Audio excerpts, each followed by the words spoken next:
Hi guys, this is Smith again and welcome back to my studio. So guys, after a long time, I'm here again. So without wasting time, let's continue.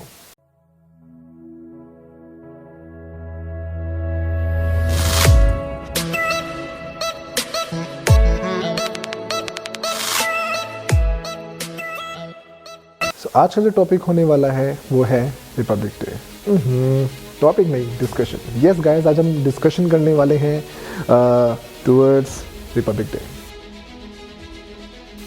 तो Republic day क्या है? अगर मैं किसी एक बच्चे से पूछूं कि भाई बताओ मुझे कि ये रिपब्लिक डे क्या है, तो पहला उसका आंसर आता है सर हिंदी में गणतंत्र दिवस और इंग्लिश में इस दिन हमारा कॉन्स्टिट्यूशन बना था 26 जैन। तो सबसे पहले हमें ये समझना पड़ेगा 26 Jain is a national holiday. Yes, इस दिन हमारी हॉलीडे होती है, बच्चों को बड़ा मज़ा आता है क्योंकि जैन में वैसे भी ऑफ नहीं होते हैं। और सेकेंडली, ये रिपब्लिक डे का मीनिंग क्या होता है? क्योंकि मैं इस वीडियो के माध्यम से और इस अकॉर्डिंग टू दिस वीडियो ये बताना चाहता हूँ कि ये जो रिपब्लिक डे है ना, ये एक हॉलीडे नहीं है, इसके पीछे एक बहुत बड़ी थीम है। और वो थीम क्या है वो समझना पड़ेगा। और थीम को समझने के लिए हमें रिपब्लिक वर्ड को समझना पड़ेगा। अभी रिसेंटली मैंने एक बच्चे से पूछा कि रिपब्लिक डे का मीनिंग है क्या, तो उस बच्चे ने मुझे बताया कि सर रिपब्लिक डे पे हमें आज़ादी मिली थी। वो 5th क्लास का बच्चा था और एक अच्छे स्कूल में था। तो ठीक है, थोड़ी कन्फ्यूज़न रहती है, तो बच्चे ने अपना पोलाइटली बड़ा क्यूट वे में आंसर दिया। तो अब आंसर देने के बाद ऐसा क्या हुआ, मैंने उसको बोला कि आज़ादी नहीं मिली भाई इस दिन हुआ क्या, हमारा कॉन्स्टिट्यूशन बना। तो बच्चे का फिर वही क्वेश्चन कि कॉन्स्टिट्यूशन क्या है सर? तो मैंने उसे बताया कॉन्स्टिट्यूशन जो है वो हमें कुछ राइट्स देता है। राइट्स देने का मतलब हो गया वो हमें एक तरह का सेफ गार्ड देता है, प्रोटेक्शन देता है। लेकिन रिपब्लिक वर्ड अभी भी क्लियर नहीं हो रहा। तो रिपब्लिक वर्ड को क्लियर करने के लिए हमें ये समझना पड़ेगा, रिपब्लिक का मतलब है ऐसी कंट्री जिसके अंदर वहाँ के सिटीजन्स अपनी गवर्नमेंट को बाय इलेक्शंस चुन सकते हैं। यानी हम अपनी गवर्नमेंट को खुद बनाएंगे। Yes, we are the owners in directly और इनडायरेक्टली। हम अपने रिप्रेजेंटेटिव्स को खुद चुनेंगे। नो मैटर हम किसी भी कलर के हैं, किसी भी कास्ट के हैं, किसी भी रिलीजन के हैं, कोई फ़र्क नहीं पड़ेगा। कोई स्किन वैल्यू नहीं है। बस फ़र्क इतना है, हम सब इंडियंस हैं और हम अपनी गवर्नमेंट को इलेक्ट करेंगे। हमारे ऊपर कोई प्रेशर नहीं होगा। तो रिपब्लिक वर्ड का मीनिंग तो यही बनेगा कि हम जो है अपनी गवर्नमेंट को खुद इलेक्ट करेंगे। ठीक है, पहला पॉइंट। दूसरा, ये 26 जनवरी को ही क्यों होता है? सोचा जाए तो 27 को हो जाता, 25 को हो जाता, है ना? तो 26 जैन का रीज़न, हालांकि आई डोंट नो, बहुत कम लोगों को पता होगा शायद इसका, या गूगल जो करते हैं, जो विकीपीडियाज़ में इंटरेस्टेड हैं, जो यूट्यूब्स करते हैं, शायद उनको मिल जाएगा। तो इसका सिंपल आंसर ये है कि जब हम ड्यूरिंग फ्रीडम की जो सब स्ट्रगल से निकल रहे थे, तो उस टाइम पे क्या हुआ, 1930 की कहानी है। 1930 में हमने 26 जनवरी को ही पूर्ण स्वराज कंप्लीट इंडिपेंडेंस घोषित कर दिया था, प्रोक्लेम कर दिया था।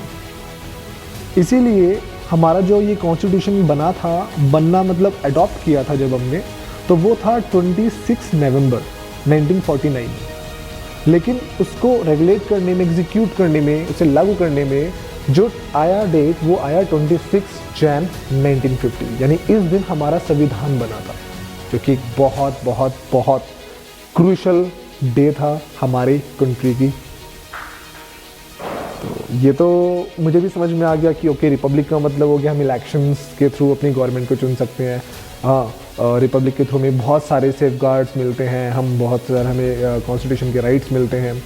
ठीक है।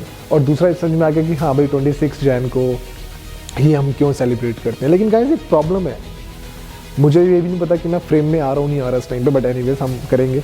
लेकिन एक प्रॉब्लम है, अगर हम हिस्ट्री में जाके ये पता करें कि 26 जैन को जब ये कॉन्स्टिट्यूशन हमने किया था इस तरीके से 1950 में, तो वो टाइम क्या था?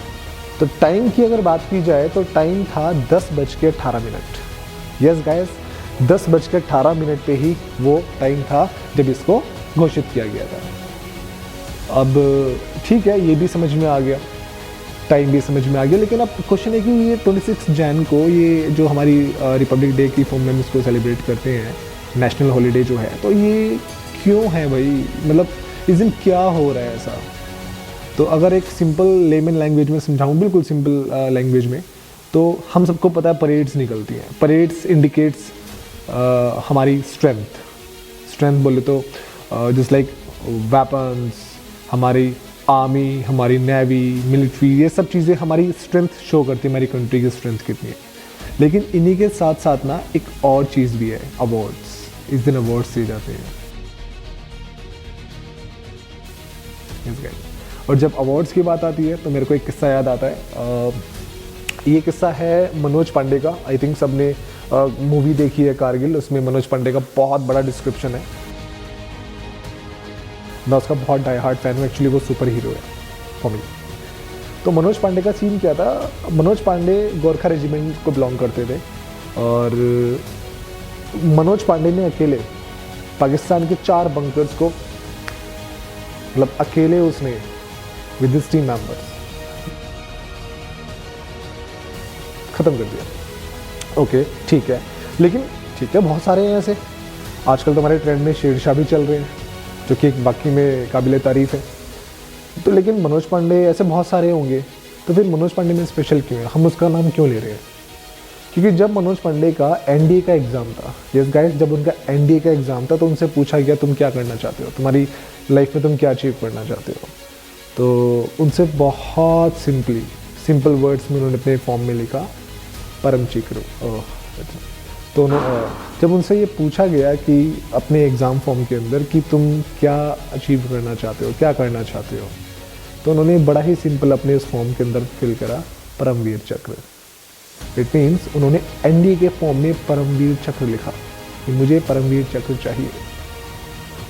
इसी बात को लेके उनको मिलिट्री में एडमिट किया गया था, मिलिट्री में डाला गया। तो गाइस, मनोज पांडे तो बहुत सारे आई कैन नॉट से माउथ, तो ऐसे बहुत सारे एग्जांपल्स हैं हमारी सुपर हीरोज़ के। यस, हमारे पास बहुत सारे फ्रीडम फाइटर्स भी रहे हैं जिन्होंने हमारी इंडिपेंडेंस में बहुत अच्छा रोल प्ले किया है। इवन उन्होंने ही किया है, हमने तो किया ही नहीं है। लेकिन गाइस, हम भी कर सकते हैं। वीडियो को एंड करने से पहले मैं एक बात बताता हूँ कि हम भी कर सकते हैं और हम कभी करते हैं। तो जो नहीं करते हैं कृपया वो भी करें। टैक्स पे करो यार बहुत इंपॉर्टेंट है आज के डेट में। वैसे ही हमारी इंडिया की जीडीपी डाउन हो रही है, रेवेन्यू हमारे पास प्रॉपर्ली आ नहीं रही है। रीज़न बीइंग कि हम टैक्स पे नहीं कर रहे हैं। तो टैक्स पे करें, अपने आसपास साफ़ सफाई रखें, स्वच्छ भारत अभियान जो हमारे मोदी जी का है उसको भी चलाएं। इवन मैं जिस लोकेलिटी में रहता हूँ, आई लिव इन श्रीनगर इन दिल्ली, तो यहाँ तो इतना गंदा हाल है, बहुत बुरा हाल है। यहाँ पे तो बहुत कूड़ा कचरा रहता है। हालांकि स्वीपर्स आते हैं, बट सच बोलने में शर्म किस बात की। मुझे पता है जो ये वीडियो देख रहे होंगे इसमें से काफ़ी लोग श्रीनगर में भी रहते हैं और वो इस बात को जानते भी हैं। और जब ये सुन रहे होंगे तो दे आर स्माइलिंग और they are smiling that time they will be. मैं श्रीनगर में रहता हूँ और I live in Srinagar basically in Delhi. और हमारे यहाँ पे जो साफ़ सफाई का जो प्रॉब्लम है ना, ये बहुत ज़्यादा है। मतलब लोग थोड़े से आई डोंट नो क्यों गली में कूड़ा करते हैं। तो कृपया उनसे एक पर्सनल रिक्वेस्ट है ना किया जाए। Follow Modi ji, follow Modi ji. So guys, इसी के साथ एक एक्चुअली मैं से स्टार्ट कर रहा था वीडियोस का, तो मुझे लगा आज ये बताना बहुत ज़रूरी है। तो मैंने इसलिए एक छोटा सा 1-2 मिनट का भी आई थिंक ये वीडियो नहीं होगा। तो इसी के साथ अपनी एक नई जर्नी स्टार्ट करते हैं। और प्लीज़ देखिए इस वीडियो को और समझिए कि क्यों हम रिपब्लिक डे सेलिब्रेट करते हैं। इसके बाद थैंक यू, जय हिंद।